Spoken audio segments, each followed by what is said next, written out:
Di Kudus, Jawa Tengah menganiaya kakak beradik menggunakan senjata tajam hingga tewas.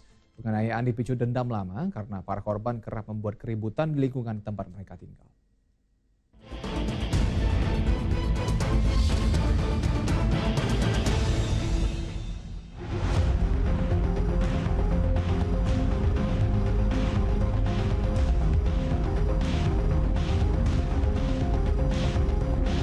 Penangkapan buronan tersangka pembunuhan dua pria ini dilakukan polisi di kawasan Senggigi, Lombok Barat, Nusa Tenggara Barat. Kedua tersangka yang merupakan kakak beradik tersebut diringkus di kamar indekos tempat mereka bersembunyi. Untuk kepentingan penyelidikan, para tersangka dibawa ke Kudus, Jawa Tengah. Ya, kejahatan yang diduga dilakukan kakak beradik itu berlangsung di dekat kediaman mereka di Kelurahan Wergowetan, Kudus. Korbannya dua orang yang juga merupakan kakak beradik yang tinggal berdekatan dengan rumah para tersangka. Berdasarkan keterangan saksi, dua pasang kakak beradik itu sudah berselisih sejak 1 tahun terakhir. Puncaknya mereka terlibat perkelahian di depan rumah korban.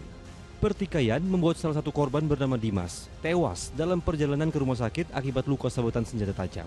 Sedangkan kakaknya yakni David meninggal dunia setelah 1 hari dirawat di rumah sakit. Hasil otopsi dari RSUD Dr. Lukmono Hadi Kudus, kedua korban tewas akibat luka sabetan senjata tajam di tubuh.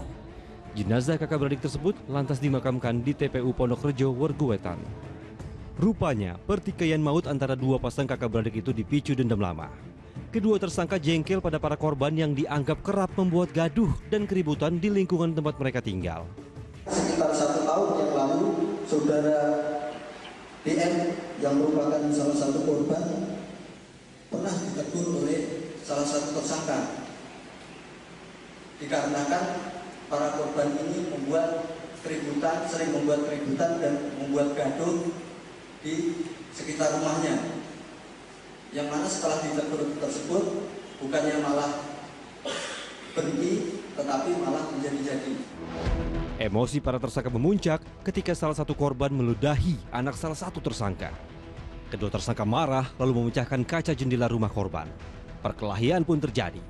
Dimas dianiaya para tersangka dengan senjata tajam hingga terluka di bagian kepala dan punggung.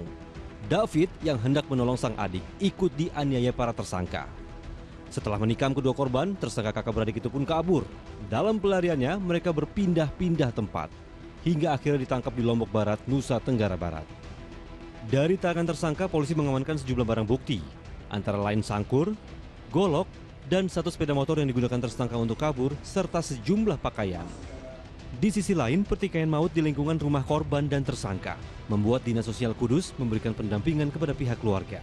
Di awal ini kami asesmen tadi anak masih dalam kondisi normal, tidak ada gangguan trauma berat sih, tidak ada gitu. Tapi nanti kalau memang di kemudian hari ada permasalahan psikologis yang mungkin ada trauma yang yang berat gitu, nanti kita koordinasi dengan rumah sakit, kemudian kita akan memberikan layanan psikologisnya gitu. Sementara itu, tersangka kakak beradik tersebut terancam hukuman maksimal 15 tahun penjara. Tim Liputan melaporkan.